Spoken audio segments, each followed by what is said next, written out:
Are you ready to dive into the world of Ibiza's most iconic saxophonist? This episode is a roller coaster through the highs and the lows of lovely Laura's mesmerizing journey. Imagine the determination it takes to redefine sax house music, facing down critics and lighting up the stages of Ibiza with nothing but raw talent and a saxophone. Laura reveals the pivotal moments that shaped her career, the advice she would give to her younger self, and the electrifying performances that felt like destiny. But that's not all. Laura also peels back the curtain on the delicate art of balancing fame with personal life and sharing her vision for the future. Let's go.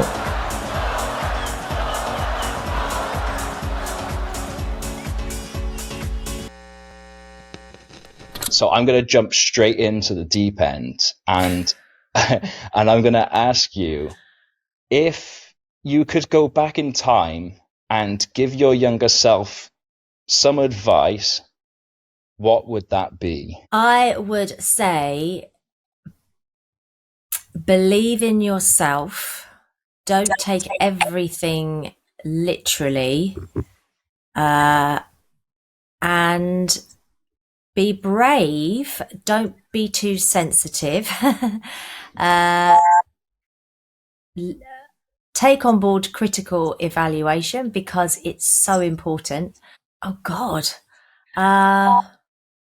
Yeah, I would just say stay true and believe in myself. I think it's very easy for something negative to happen, and then you doubt yourself. And as soon as you start doubting yourself, the brain starts going into overdrive, and you start questioning whether you're even doing the right thing, which is ridiculous because, of course, you're doing the right thing because you love what you do.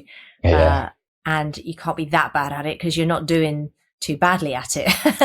So I think I would just say to keep strong and keep believing in you. And you're always going to face rejection. You're mostly face rejection. You will get, there will be a lot of encouragement along the way. But just try to be balanced about it all. Don't just hone in on one thing and let that eat you up, because it actually doesn't need to. It doesn't matter. You're in the right place. Believe in yourself and keep going forward.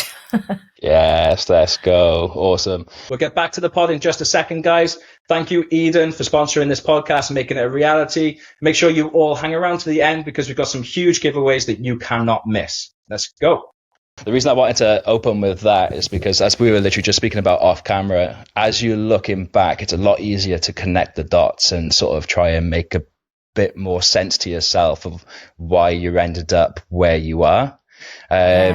So now we've got that out of the way. If we rewind a little bit back into your early days, and let's see sort of how that's affected you and why that's the advice that you would give yourself a little bit.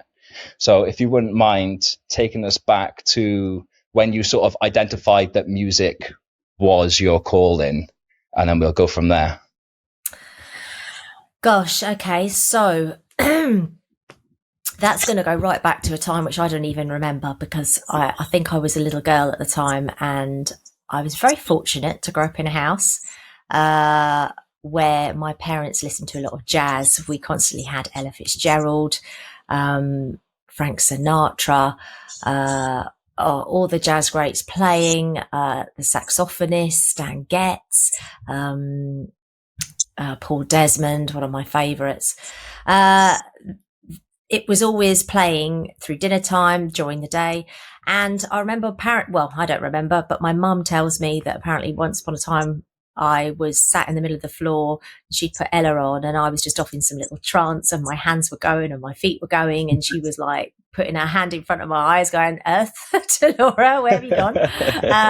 And she said I was scatting in tune to Ella. And I think that's when they realised, all right, there's clearly some kind of musical something going on there, which I think I was quite lucky. My granddad, which would be my mum's father, he had a big band during the Second World War, and he was a great pianist. So he would come over at the weekends and he'd get jamming on the piano. I would tinkle about on the top notes.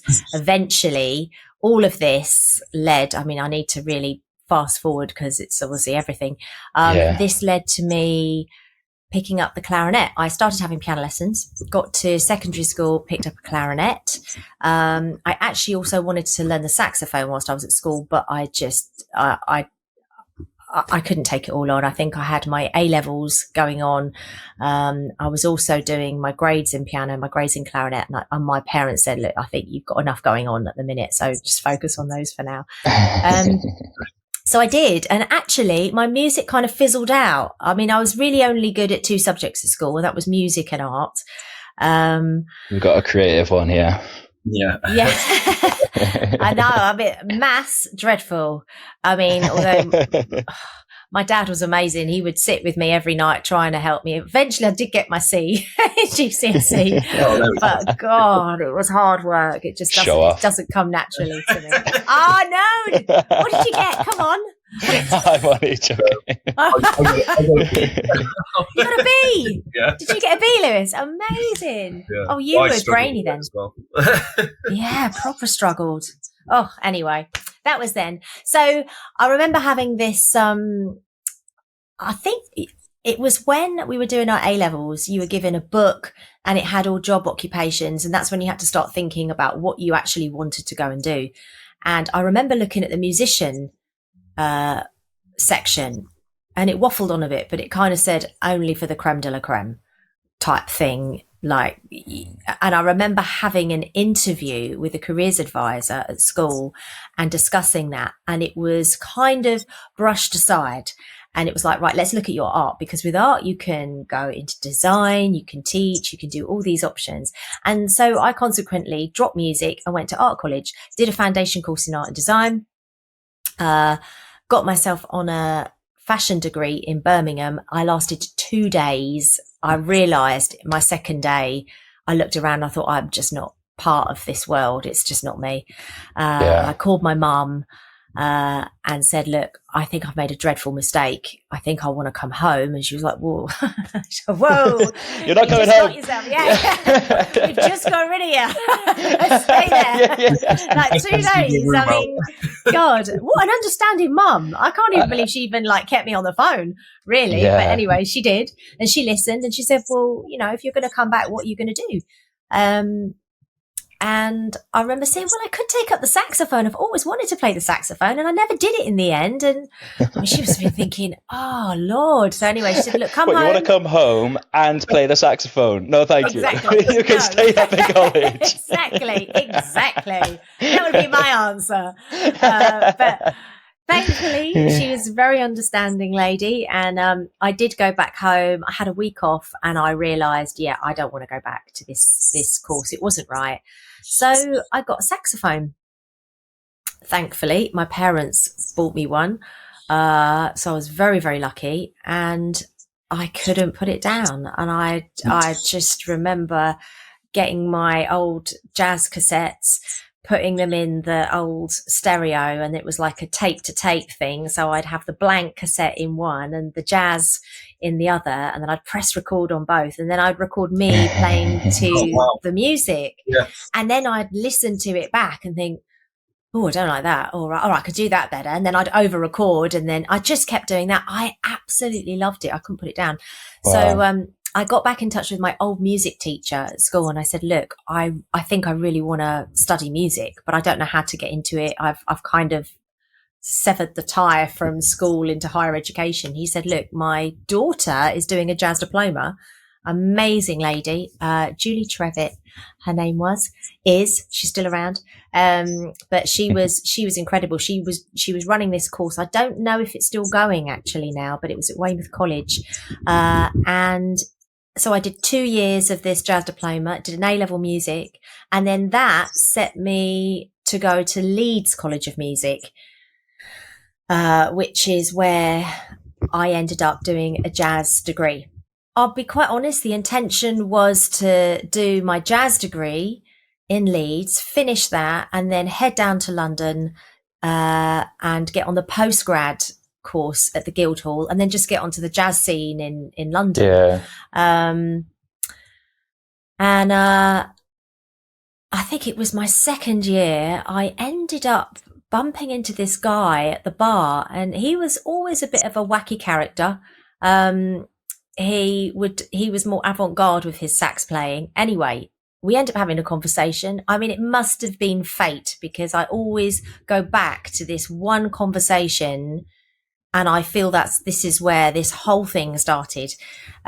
He said, I've got to go back to New Zealand for some reason or other. He said, so I'm gutted I've got to leave the course, but I'm more gutted that I have to leave this gig that I've just started in Leeds. It's in a little bar down Cool Lane, and I'm just jamming with this DJ. We just play for sort of a few hours in the evening, and it's going really well, and I'm pretty gutted I've got to leave it, so I need to really find someone to do it. And then he kind of looked at me and he went, actually, you might like this. He went, he said, come down and just have a listen. And I thought, well, okay, fine, I'll do that. So I went down, had a listen. Firstly, I loved the music. I was just like, what is this? I mean, he was just playing old funk, soul, all these incredible records. Early house, I suppose, really. Everything mixed in. It was a real eclectic mix of just gorgeousness, and and this guy was jamming, and I just thought, I can do this. I know I can do this because I love what I'm hearing, and I've always been a much better improviser than a sight reader. So you could put a sheet of music in front of me, and I won't know what I'll do because I can't read it very well. I'm not the best. But improvising, if I hear music, I can jam to it. I can play to it. So it was always kind of my strength.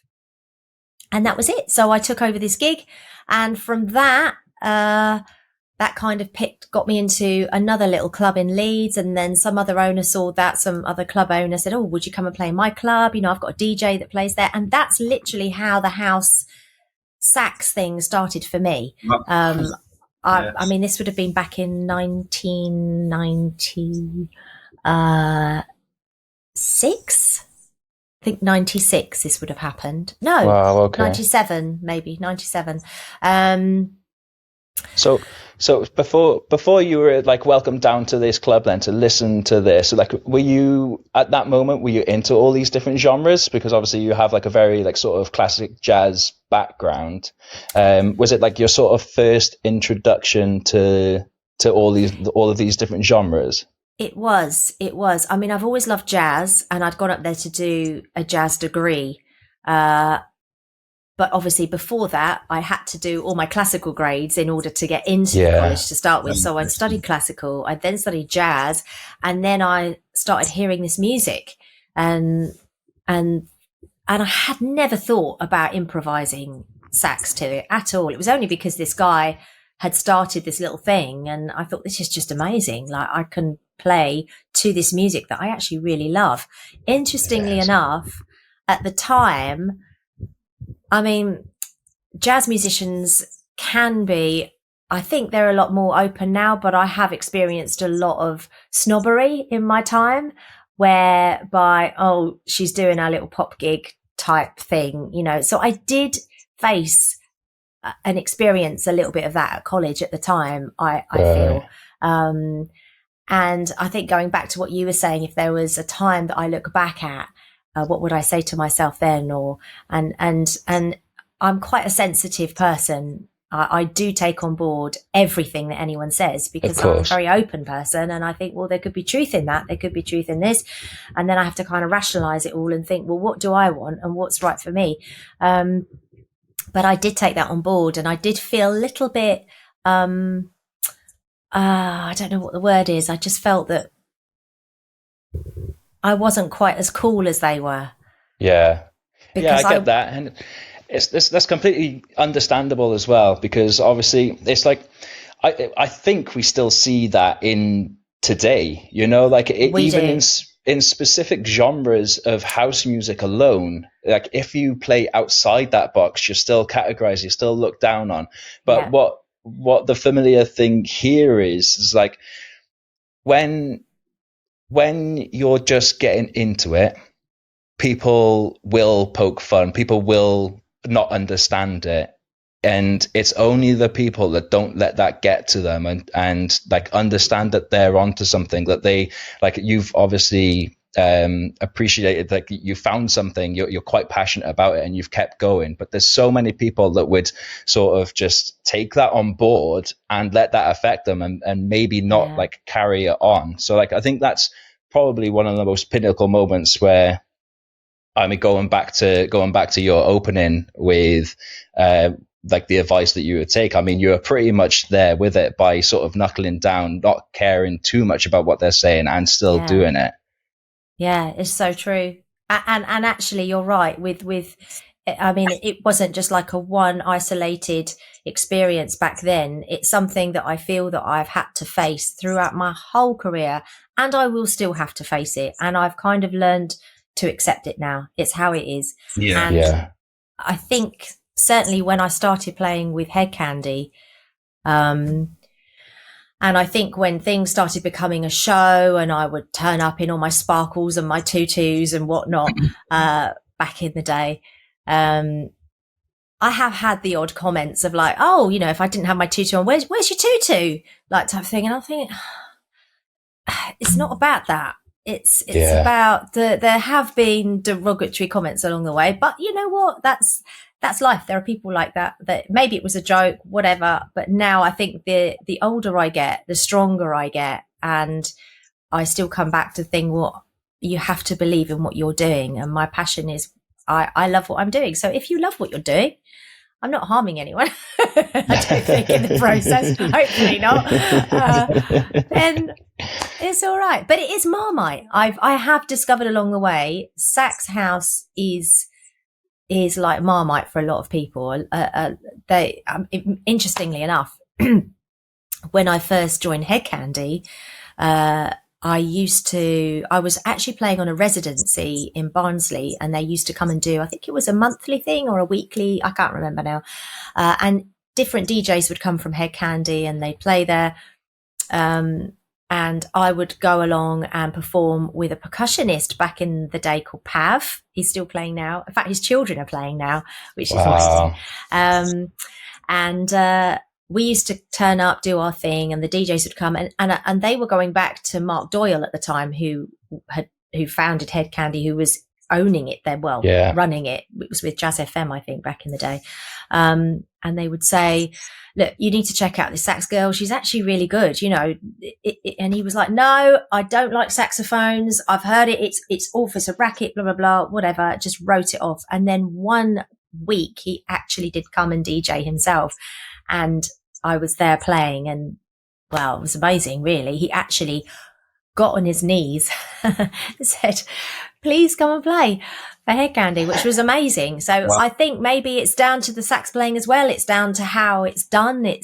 I think you have to be really sympathetic with the music. That would be, I mean, I'm going on to maybe advice or anything to any other sax player. I think you've just got to always listen to what you're playing to, because I think back in the day, and I think I was guilty of this, I think you're so excited to play over the track that you just play and you keep playing and playing and playing. And it's like, whoa, stop.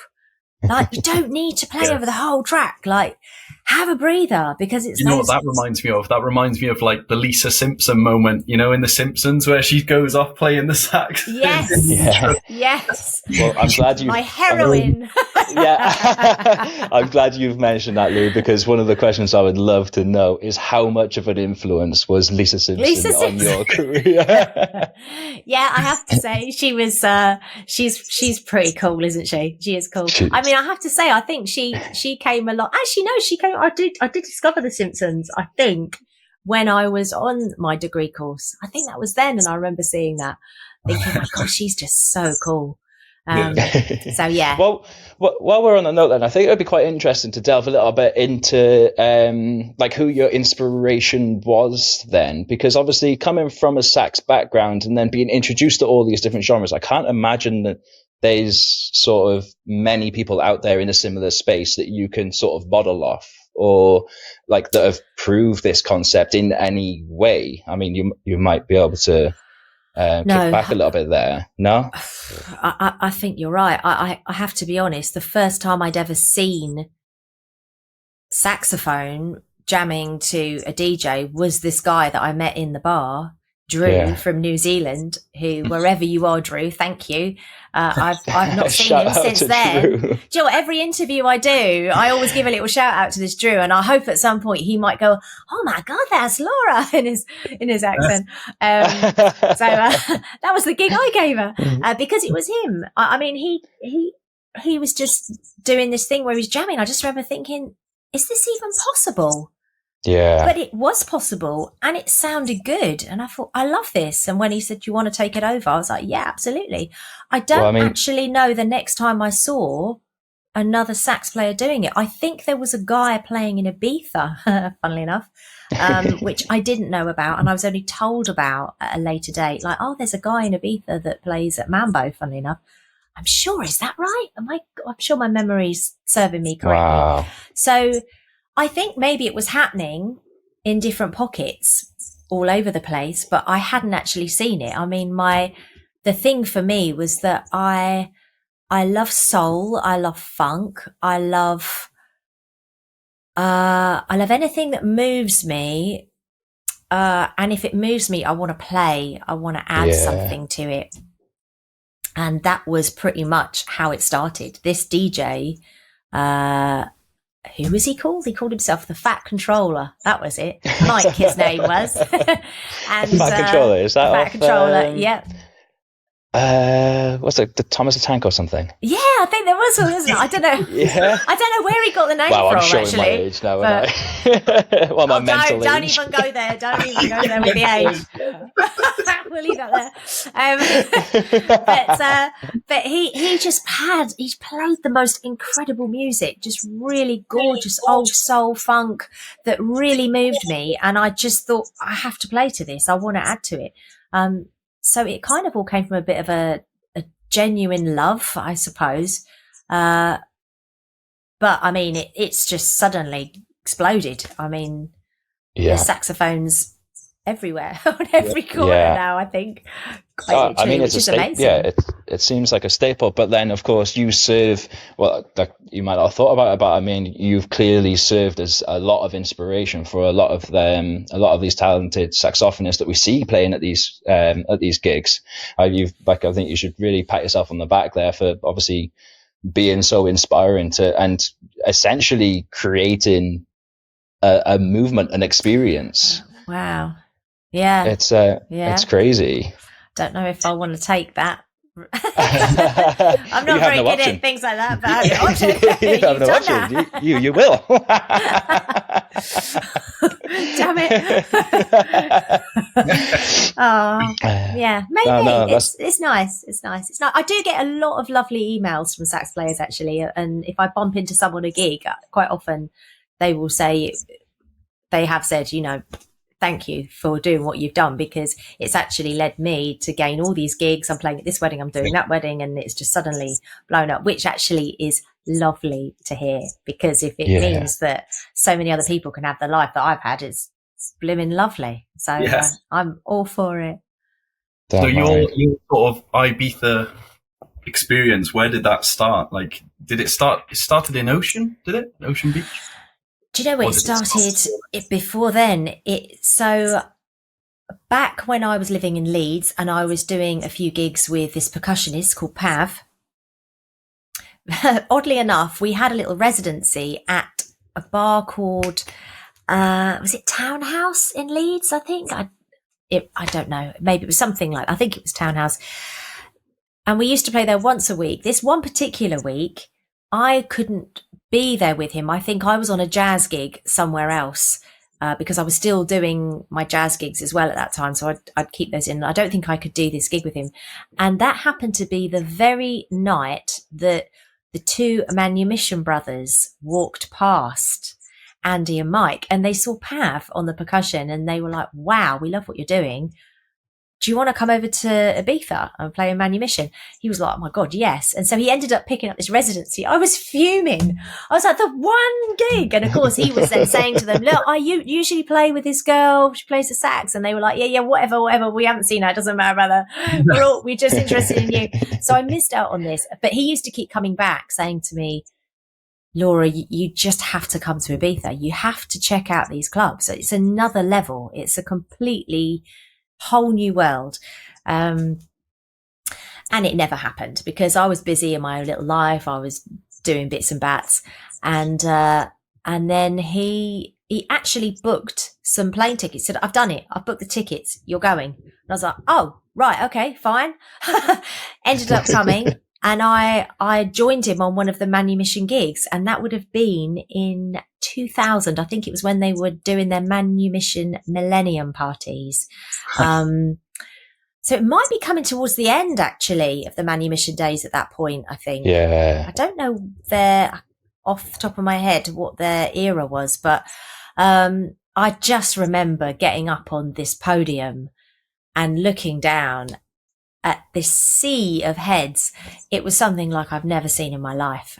And I actually, interestingly enough, I didn't come back to Ibiza until 2005. So it took me 5 years to come back. I left Ibiza and thought, wow, that was an eye-opener. And I don't know if I was ready, actually, for Ibiza, which is a bit strange. And then it was shortly after that I then started playing for Head Candy. And then it was when they invited me to come over and play with them for their closing party in 2005. And that's when that was my second time in Ibiza. And then actually, no, I was going to say then I fell in love. I didn't. I was there 24 hours and I had a stonking headache. And there was a massive storm. There were buckets it was El Divino then, actually, which is now Leo, where we used to play. And so I left there, but then the following year I came back for 2 weeks with a couple of girlfriends. I thought, you know what, I'm going to just suss out this Ibiza and just see what everyone's going on about. So I had a few gigs. So it was like a paid holiday, really. Completely fell in love. Next year I came back for 3 weeks. That would have been 2007. And then at the end of that time, in 2007, I remember thinking, I'm coming back next year for the whole summer. I have to make it work because You've caught there's the bug. something, I'd caught the bug. There was something quite incredible. I couldn't put my finger on it. Coincidentally, that was the summer I met Ben. And we kind of, eventually we didn't get it on that summer, but we met during the following winter. And by the time the summer 2008 came, we were together. So then we got a little place in Ibiza town. He was already living out here. I think he moved out here in 2004, maybe. And that was it. The rest is history. We kind of knew, I think, when we met each other, it was right. And within a year, I think we were engaged and bought a house. So suddenly Girl's life's not hanging sped up. around. No, it's like, wow, okay, right, I'm here. Yeah. You're locking that shit down. Yes, absolutely. Talk me through then. There's a couple of times where you've gone over to Ibiza. You don't really know what to expect, but especially the moment where you stand up on that podium at Manumission and you start playing to the thousands of people, which I imagine is something out of this world to you. You probably would have no idea how to prepare yourself for something like that. No. How does the audience react to that? Because obviously it's a new thing for you in that experience. It's probably a new thing for the large majority of those people there. Take us through that experience. What is the energy like in that space? I wish I actually had more memory of it. And I think it was so long ago that I don't have that much memory, but I do remember feeling quite intimidated, actually. So I don't actually know that when I got on that stage, I owned it. I think I got up there and was like, oh my God, what is this? Like, how many people are here? And I think I hid a bit behind Pav. Because I was almost quite overwhelmed by it. But I do remember there were a few people vibing from it. I remember vaguely. I mean, it is literally a blip of a memory. So I don't know if I can really, I can't actually remember too much about it. I do remember that, like I said, the one thing I do remember feeling was fear. Actually, I was just quite overwhelmed by the whole experience. So I don't know if I would have made even a great impression, quite frankly. I think, yeah. I'm sure you made an amazing impression. Well, I have no doubt. I've had the pleasure of seeing you multiple times, especially down at Mambo's. The way that you put on, the two of you put on such an incredible show. It's more than going down to see a DJ or an artist. It's an entire experience within itself, and it's an experience that you like. I have not seen anywhere else. And obviously we're talking years now in the future, but it's incredible just to watch how you own that place, how you interact with the crowd. Honestly, it's insane. So I just want to say, from the crowd's perspective, you definitely own it, and you're definitely making an impression. It's an unbelievable experience. Wow, thank you very much. So I won't accept that. Okay. Okay. That might have been years' experience probably as well as come into that now, I would think. Well, I would love to, do you still get nervous at these gigs? I'm sure, playing to these thousands of people, do you get used to that? Is that something that you learn to cope with, or? I do still get I always get a little bit of a twinge, a little bit of a thing in my stomach just before I go on. And then as soon as I go on, I'm at home, actually. That's the one thing that I do this for. I love it so much. Everything else that goes with it, the traveling, the lack of sleep, all that jazz, that I can take it or leave it. I really don't need it, but it's when we get on stage, that for me, that's when the magic happens. And that's when I realize, this is why I'm here. I love it. And it's the people. It's actually it's you guys out there that give me the energy to want to play, to perform, to be partying with you. I find the whole thing quite inclusive. Suddenly, I've just gained a load of friends, and they're all wicked, and we're all having a good time together. I don't know. It's quite, it's fun. That's an amazing way to look at it, actually. Yeah, like you're all partying together, so you feed off their energy, they feed off yours. Then, absolutely, it's so important. If they're not having a good time, I'm not having a good time. But I mean, it doesn't. Thankfully, touch wood, it doesn't happen too often. But tell us about that. Let's stay on that a little bit then. Is there any gigs that you've just you've finished and you've walked out? And I know Ben had a couple of things to say about this, but a couple of gigs that you've finished out and you've just been like, oh God, that just did not flow. I did not connect. I can't think of any off the top of my head now, but I know that feeling of when, and I think pretty soon, within about 5 minutes of being out on stage, you're like, no, this is not I don't know what it is. The energy is just not quite right. Whether they're tired, we might be having a later set time, so they are just burnt out. But you can just see I feel like I'm having to work extra hard. I'm bouncing around and trying to create some energy, because by doing that, then you kind of get that feeling that you're after, I guess, that united ball of energy, I suppose. I don't know how to explain it, but there are times where I have gone through the motions a bit. I'm not afraid to admit it's been a tough one. Maybe I'm tired. Maybe sometimes if we've just done 2-3 gigs on the trot and we've been traveling from one place to the next, it's hard sometimes to jump on stage and suddenly be all jazz hands, and it's quite exhausting, but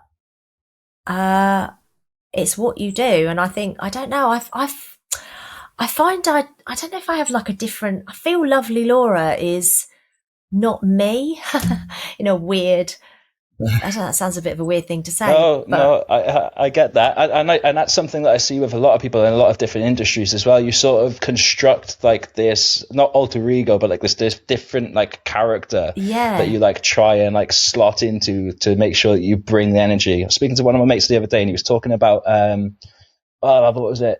There was an actor he was talking about, Bryan Cranston. Bryan Cranston was talking about this. Breaking Bad. Yes. So he was talking about these things, and he was saying that when he's feeling like that, he then has to act to be the person that does like doing those things. Yes. So he calls upon his training to convince himself to pretend that he is the person that does enjoy going to do those things. Yeah. So I think it's like it's pretty universal, especially in like the entertainment space, that you have to like sort of construct these characters or like sort of alter egos that are then like obviously forced out.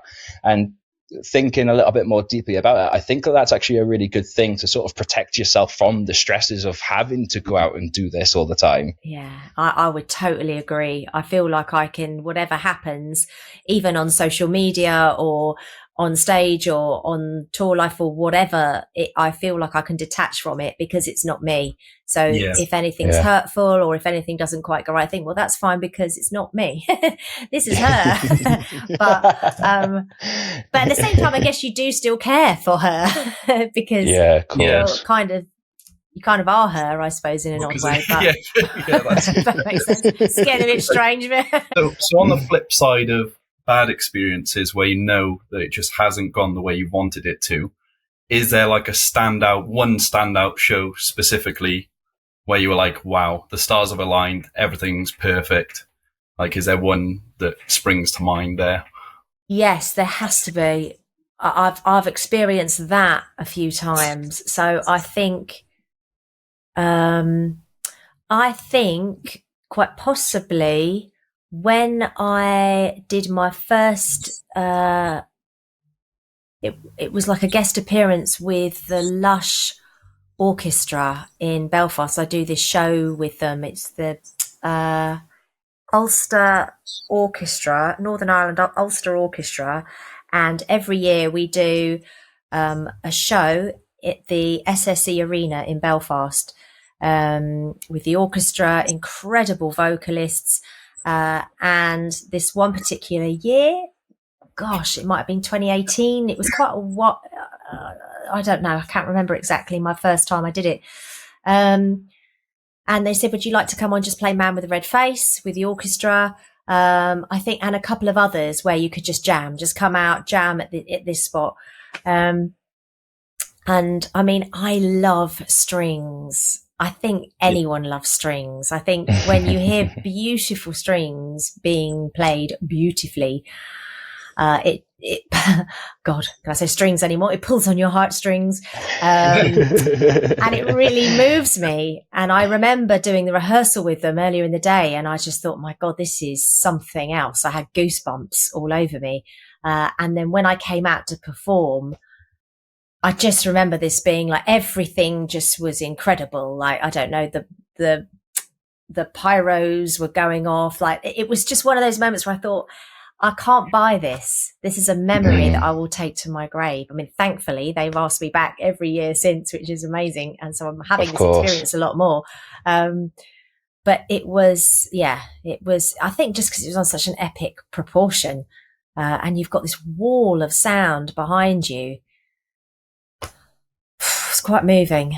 Did that affect your playing at all? Like, obviously that's like, you're overrun with emotion there yourself. So you've got to try and focus and do your bit too. Exactly. You actually have to rein yourself in because you could get carried away with it. And there were a couple of times I was like, my God, listen to this. This is epic. Yeah. And then I was looking out and there was like 10,000 people. I was like, right, no, focus. You can't play the wrong note. So then I would actually then go into like, right, shut eyes. Where are you? Right. You're coming in there. Don't mess it up. So you're right. You have to kind of have a bit of a balance, not just kind of get lost in the moment. I think it helps now. I don't actually hardly drink anymore. Back in the day, I used to drink, and I don't know if that was a kind of to calm my nerves a little bit. I don't know. And I think it was a lot harder then to because the drink would obviously influence you, and just you just go off and in your own little world, probably thinking you're playing great and actually you're sounding horrific. As with now, I don't really need too much alcohol. I'll just have a little drink on the side, and that will actually last me the whole gig. With a bottle of water, I'm done. It's enough. So I think now it's a bit easier for me to rein myself in and not get carried away, because I've got this kind of level head on my shoulders a bit. Is that why you don't remember some of the earlier gigs, like Manumission? I think this could be a very, very good reason why. It's true. It's so true. It's a bit of a blur. Or back then, it's quite a blur. Yeah. Good point. Do you have any like pre-game rituals then that you find help you sort of like get focus and stick into the music, or is it you just take each one as it comes? I mean, it's not a pre-game ritual. I think it's more how I like to prepare before a gig. I mean, quite often when you go to play somewhere, the promoter always wants to take you out for a meal beforehand, sort of wine and dine you, which is so lovely. But actually now I usually say no, because, you know, I've then gone out, had this full meal, I might have had a couple of glasses of wine, and the last thing I want to do is then pick up my saxophone and go and start dancing around a stage. Yeah. So now I kind of say in my head, look, thank you, but no thank you, but I'll have room service, and then I can eat not too much, don't have to have a drink, shower, and then I leave the hotel room feeling, right, now I'm ready to get on stage and do my thing. But yeah, I think that would be the only thing that I usually say no to. And I always feel really bad, because it's such a nice thing to do, and to go and socialize and to get to know people. And I always feel I'm missing out, actually. I used to do it years ago, but then I think the older I've got, I've realized actually it does affect my performance a bit. Actually, I know why I don't do it. And that is because I think over the years, where what I've done has now developed into a show, actually, I feel now there's a lot more emphasis on me when I go out. I feel there's a lot more expectation. Back in the day, I was literally a sax player in the corner with the DJ jamming along. Some people liked it, some people weren't even listening. It was very casual, and I don't think it really mattered so much. I could sort of be a bit full, have a bit of indigestion. Didn't really matter. As with now, I think as soon as I walk on stage, I've got eyes on me, and for that full hour, I have to do quite an energetic performance. And so maybe that's actually why, just answer my own question, why I don't actually do that anymore. Yeah. Feel like there's a bit more pressure to make sure that you're turning up. Yeah. And giving everybody what they want to see, what they've come for. Love it. Let's jump back a little bit then. Obviously we left it off where you just got out to Ibiza. What's the moment where you, looking back now, where you think it really clicked? Like, what's the moment you were like, oh, wow, something's actually happening here? When you say something's actually happening here, do you mean as in a musical sense, or as in actually a success kind of, like where you see things changing and you're like, oh, people are coming to see me, and it's that kind of thing?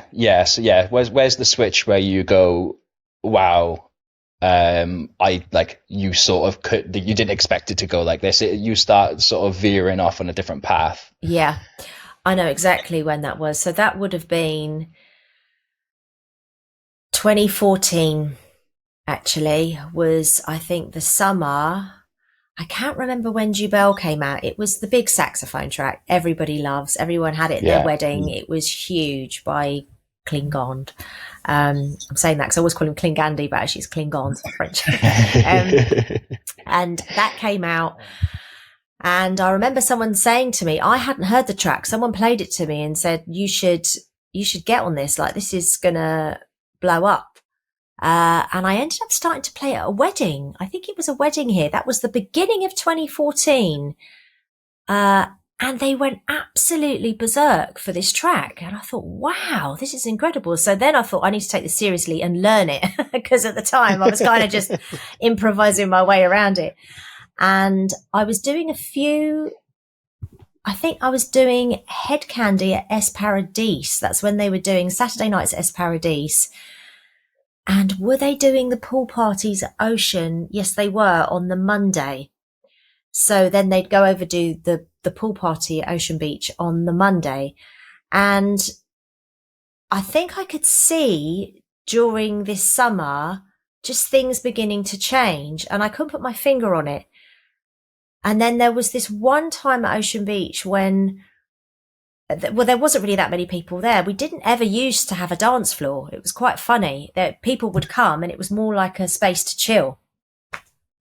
I need to find some of the old photos because they're hilarious. It doesn't look anything like what it does now. Yeah. I mean, it proper goes off now.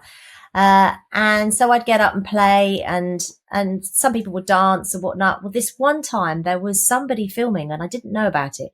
She'd gone back home, uploaded it to Facebook.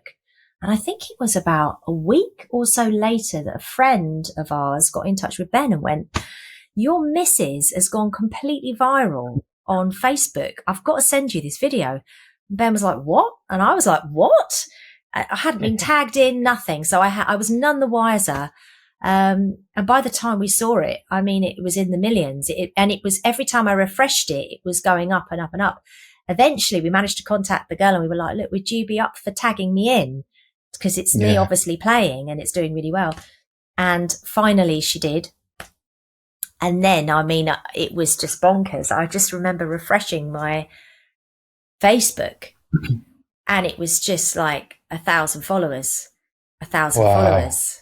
Yeah. And I was just looking at this going, what is going on? This is crazy. And then by the end of that summer, I mean, actually, that was when I turned up. I think there's a video somewhere. I used to just turn up in normal clothes. It wasn't like a big show at Ocean. It was just, I'd turn up, I think by September, it was quite chilly. I even had a pair of jeans on and a t-shirt and I would turn up. And by the end of 2014, there was a dance floor at Ocean, which we'd not seen before. And that's when I think we spoke in that winter and thought, let's come back in 2015 at Ocean with a big show. And they kind of organised me coming over in the crane. And that's when it really, I think when I came out, that would have been beginning of 2015, when I came out the little lily flower. Yes. It was just, the place erupted. Nobody expected me to pop out. And I think from that moment on, I thought, my God, that's when I realised people are actually coming to see me. This is actually what I'd always dreamed of, because I'd always been this name at the bottom of a flyer. It would have been this big brand, all these DJs, and then there'd be, and the lovely Laura on saxophone was right at the bottom. And I used to think, oh, I wish I was as important enough to be in capital letters. And I was always like this afterthought that put in the bottom of the flyer. Sometimes I didn't even make the flyer. And then that's when it changed. And then suddenly my name started going up the flyers and I was like, wow, okay, so this is it. But I mean, it was, a funny thing was, all this time I'd been trying to create the perfect promo video, as we all do. Like, you think, all right, I'll get a clip of me playing here, I'll get a clip of that, put it all together, and that'll be a really nice video to upload on Facebook, and it'll look really professional, and I can send it to promoters and blah, blah, blah. And then this girl turns up with her iPhone, and it was the most terrible video as well that she took. She was clearly dancing. It's all like this, but we'll have to find that video. Actually, I actually haven't seen it. I'll have to find that video, because do you know what? I need to find it. I can't remember the girl's name now. It'd be interesting to see, what it's on actually now. I've not checked it out for years. Well, and make that a mission. We'll make sure we get that. That's when Cedric from Klingand got in touch, because that was the tune I was playing to that went viral. And then I think it was his manager, emailed me and said, look, would you be up for coming to do a few gigs with Cedric? And I was like, wow. Yeah, my God, I'd love to. And that's how that relationship then started. So then when he was touring, I would go and join him on some of his gigs, if his other sax player couldn't do it as well, because he also had his other guy as well. And that was amazing. So that then put me in front of a whole new audience. So that was quite an exciting time. I think, 2014, 2015, that's when it changed. That's when I realised then, okay, people are coming. And I think that's when I played with Cedric at Mambo for the first time ever. And that video went viral and went into the millions or whatever. And that's when I thought, blimey, That's amazing as well, because that's so early on in obviously like the whole social sphere. So that's kind of unprecedented for a lot of people. That must have been quite hard to manage, that kind of like virality, you know, having yourself being seen by millions and millions and millions of people all across the world. Because like obviously it's so fresh, it's so new. Like what kind of headspace are you in watching those numbers go up as you refresh that screen? Disbelief, I think, more than anything. I just couldn't get my head around it. I think the disbelief, feeling joy, at reading the comments as well, and seeing how much people loved it. And that was, I guess, it's that one moment you get when you get the pat on the back. It's like, actually, yeah, you're doing all right. So all that negativity suddenly gets swamped away, and you've got this moment of like utter joy, which is really lovely, because it's those little moments that you hang on to and think, yes, I'm doing the right thing. I've got to stick with this. I know this is right. And for when you get down in the dumps with other things. So I think, yeah, utter disbelief and joy. But I think looking back, it would have been a great time to have got a really good manager on board at that point as well. Because I think when things were growing at such an exponential rate, I think would have been a perfect time to have got a really shit hot manager on board to go, right, we're going to do this, bosh, bosh, bosh, bosh. I was just having fun. And it continued like that. And obviously Ben and myself, by then we were playing together. So we just kind of had loads of fun. The funny thing was, we used to play here in the summer. We'd have our head candy gigs. And then the winters, we would just kick back here. And it was about that time, I think, clubs were getting in touch saying, would you be up for coming to, I don't know, wherever back in the UK to play here? Blah, blah. And we were very much, no, we're all right, actually, thanks. We're fine. We're quite happy here. You know, we've had a busy summer. We're just going to kick back for a few months. And then it wasn't long after that, I think we sat down with a wonderful guy, Pablo Del Campo, who runs the events at Mambo. And he sat down and he was just like, you're missing such a trick. You've got people biting your hand off to book you, and you're just saying no. He's like, why don't you open the diary up for the winter? And we just kind of looked at each other and thought, oh, maybe we should then. Maybe, yeah, okay, we'll take on some gigs. And all of a sudden, then that was it. The life that we had was gone. And now it's just pure and utter chaos all the time, here, there, and everywhere. So, yeah, it kind of almost success brings problems as well. And certainly a lot of less time. I know that much. So how do you manage it now then? Because obviously you're, as you just said, you're super busy, you're swept away with it all the time. But I think, like, especially just sort of getting to know you guys a little bit over the last couple of weeks, I think that you balance your lives pretty well compared to a lot of like the big artists out there. How do you think about that? How do you manage that yourself, making sure you've got enough time for each other and obviously doing the things that you like, to be able to kick back and say, no, it's okay. I've had a busy summer. We're just going to kick back a little bit and crack on with like a bit more me time. I don't know, does it come with age? I don't know. I think the older we've got, the more we realize how, what's the word? What a gift life is, I think. And I don't know if I want to be working 24/7s around the clock all the time and never having time off. And I think it's so important for Ben and myself to have downtime. I mean, we're traveling together all of the time. Thankfully, we get on really well and we really support each other, and it just works.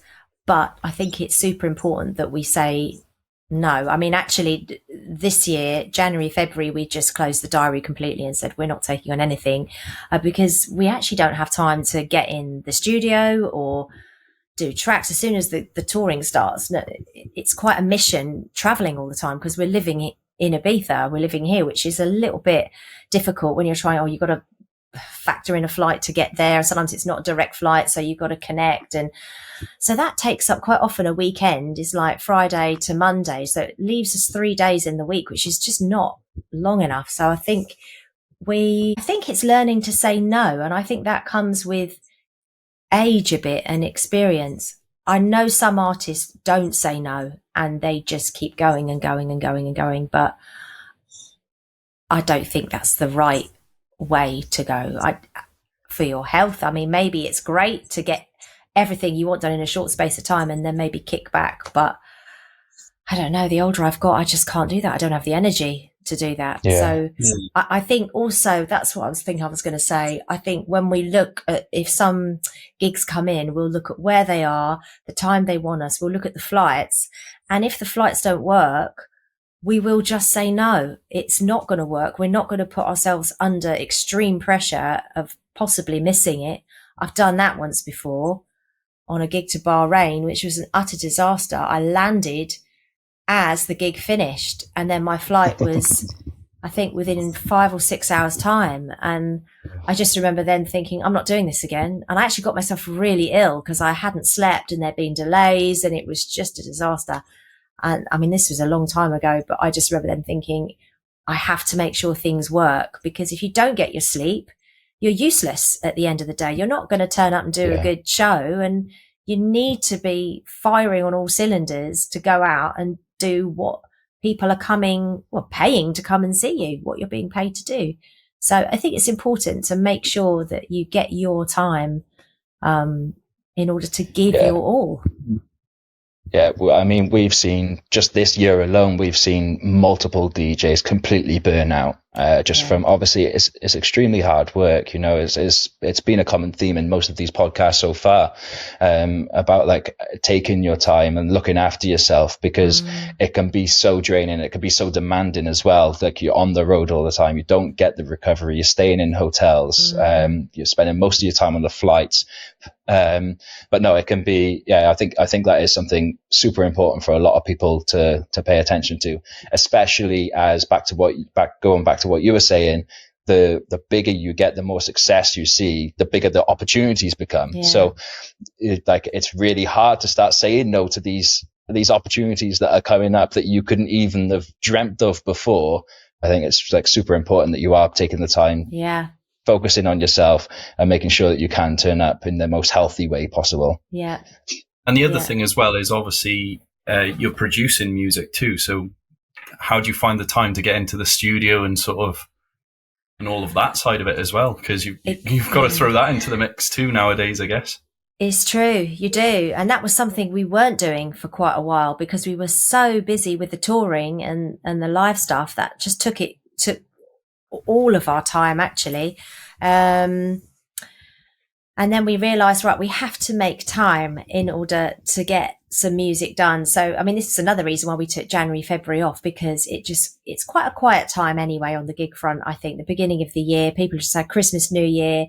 It's not too much going on. There's some Asia stuff, whatnot, but it's time that we could definitely afford to take off. And that's what we're doing now. So we've finally, getting on top of some new tracks, which we're quite excited about, sounding pretty cool. So, we're doing that. We're doing that now. I think this is the time to do it, because once the gigs start again, it's just really tricky trying to fit it all in, to fit the studio time in, and actually to have that creativity, that space to be creative. I don't know. I'm not one of these people that can just turn it on, unfortunately. I wish I was. My goodness, I envy people that can just go, right, I'm going to be creative, I'm going to write a hit. I'm like, my God, I wish I could do that. It just has to come to me. I don't know. And quite often it doesn't come. And then I'm kind of left a bit stumped. But let's take it back to Ibiza. Okay. I'm not getting too dark here, am I? The sun's like completely gone. We've had the most ridiculously horrible day. I've just got grey cloud out here. It looks like it's about to rain or something. It's horrible. Take us to some of your best Ibiza experiences then. I mean, they don't have to be performances. That just let us like sort of dig into what Ibiza is to you. take us through some of your best experiences out there. I think one of my best memories would actually be 2008. I think it was 2008. Ben and I went to see Louis Vega. I think he had a night at El Divino, and I think India was there singing. And it was actually spiritual. I remember pretty much bawling my eyes out for the whole time she was singing. And I mean, that was that was my first season here. So, my eyes were really opened that summer, because I had the time. I was here to kind of fully immerse myself in it. I just have such an incredible memory of that, just feeling so moved. I mean, I'm a bit of a emotional sort.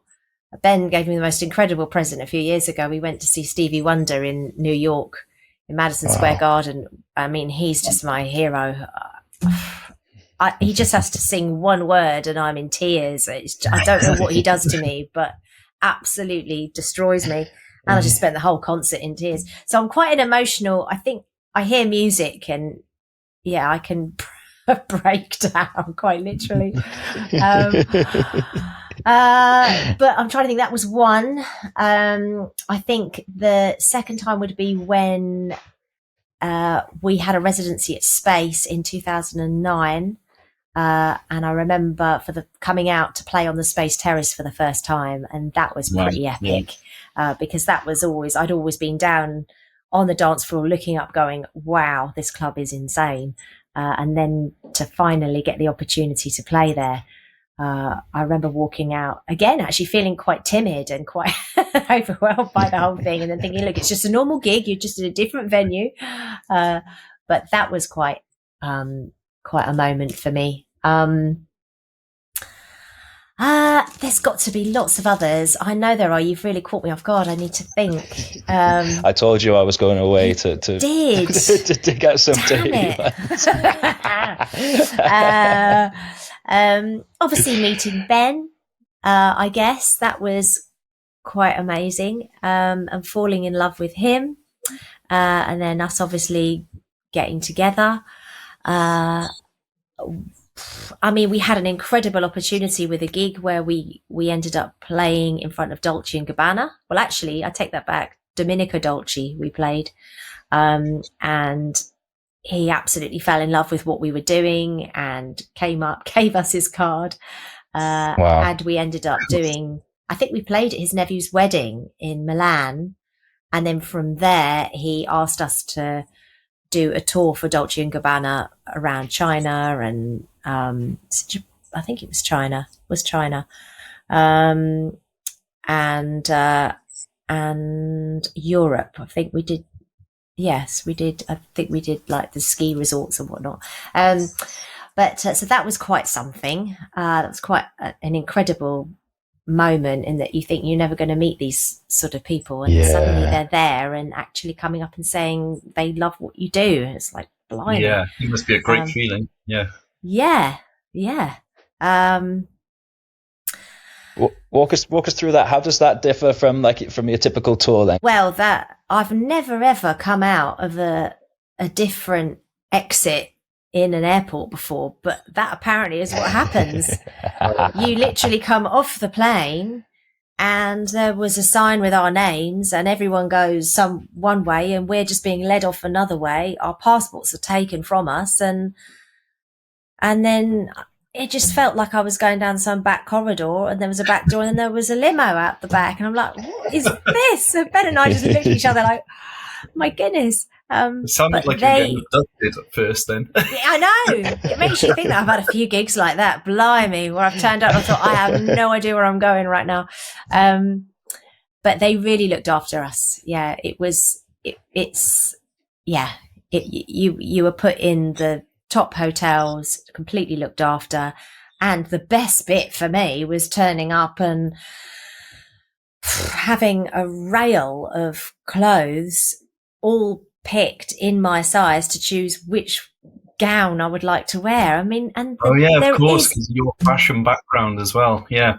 Well, exactly. Well, I mean, that aside, I mean, I'm not the kind of big spender that will go into a big designer store and spend lots of money. It's just, I've never been that kind of person. So I'm used to my usual high street brands that I put on and it kind of fits. And I think, oh, that'll do. Turn up to these dresses where you put a dress on and it fitted like a glove. And that's when I realized, right, there's definitely a difference between designer and high street. There is, like, how they're made. There's levels to this game. There are levels to this game, which I was unaware of. And now I understand why that's so expensive. So that was incredible. The clothes I was wearing, I just felt $1 million. So that was quite an epic experience. Yeah. That's quite something. That's awesome. That's awesome. So moving on to this year then now, what do you have in place? What plans do you have for this year? I'm sure there's some big things in the pipeline. Oh, well, we are still working on our diaries, actually. I mean, I'll be quite honest. I've had a bit of a social media sabbatical over the since the 1st of January. And my emails have kind of echoed that as well. I'm kind of closing the book on everything before every now and again, I kind of have a peek at the diary and think, oh God, what's coming on?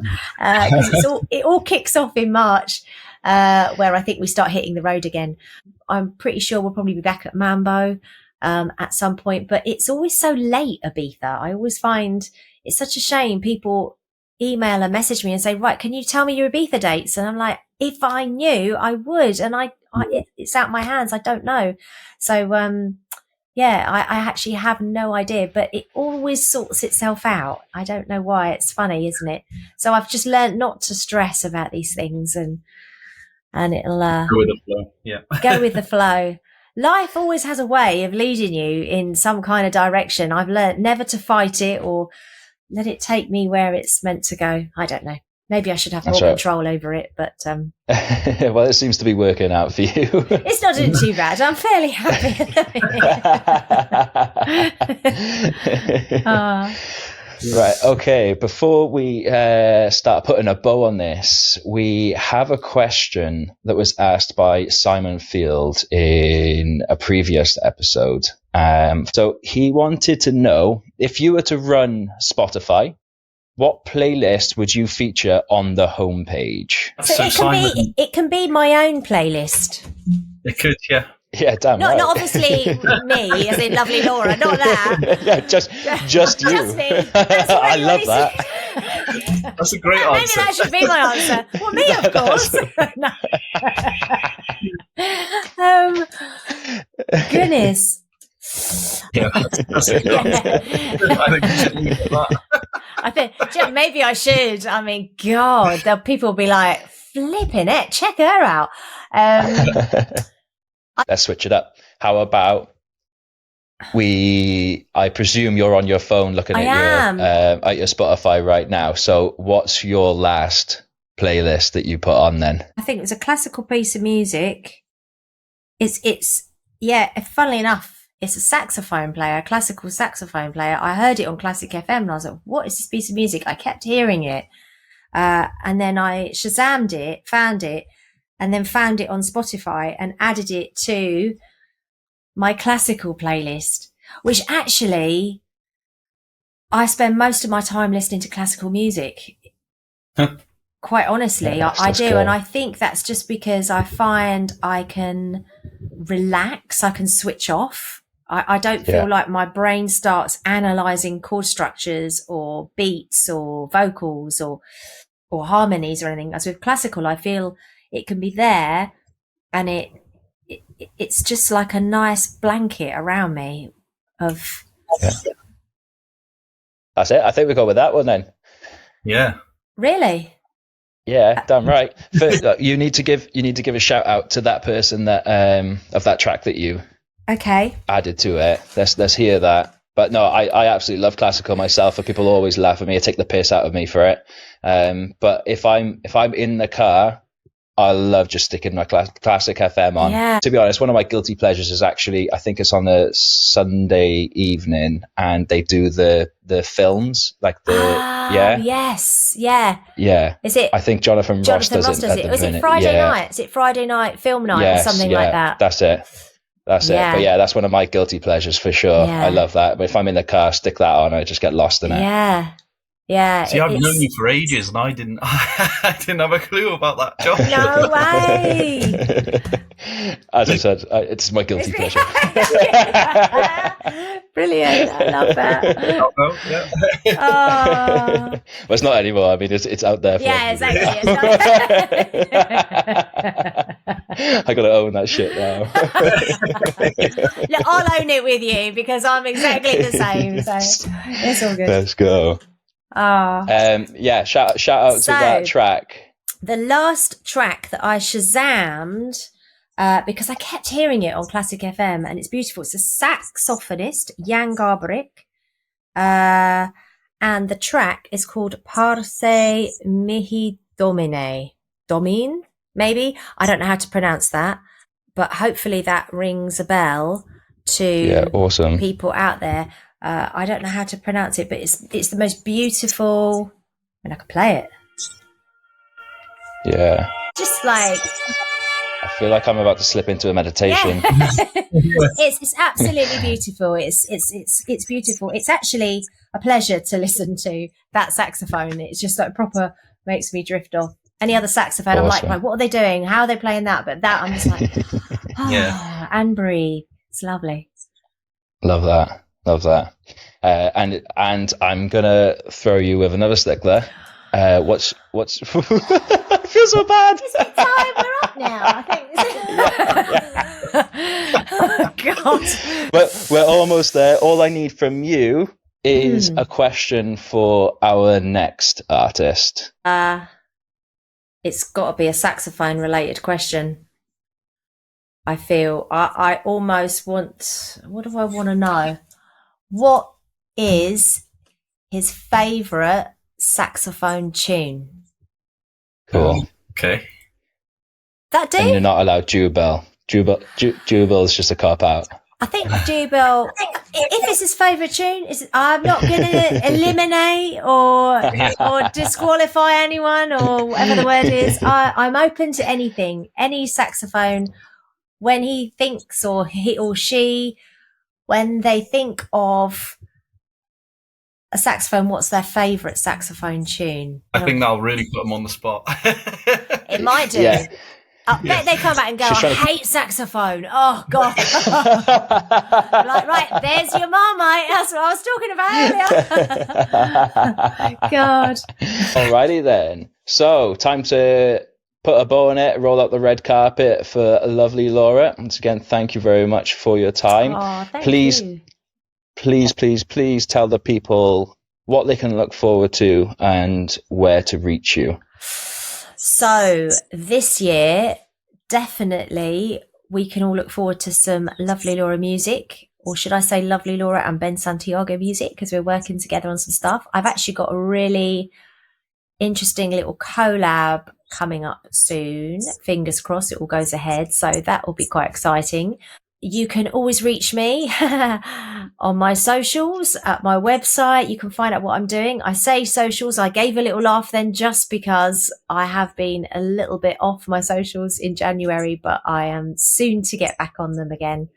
And yeah, message me, whatever you want to know. If you want to see me somewhere, let me know. And I'll do my best to get there. Let's go. And am I right in saying that you will be in Cardiff soon for the Mambo Takeover? I was just about to say that. Maybe. I mean... Let me just check my calendar. Because I've not been looking at it for the last month. I've got no idea what is going on. But I did actually see... On the 9th of March, you're due in Cardiff. Am I? See, you know more than me. This is great. Thank you. 9th of March. That's quite soon, isn't it? That means my holiday's over. God. Damn it. All right. No, actually, I would love that because I love coming to Wales. I have to say, we always have such an epic time in Wales. You do know how to party there. It's a good town. We hold our own. You do. We hold our own.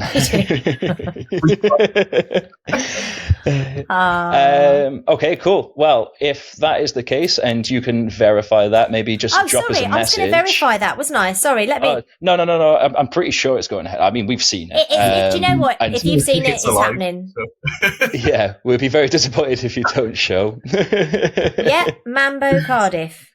Perfect. Confirmed. Look at that. Other than that, have you got anything else for the audience?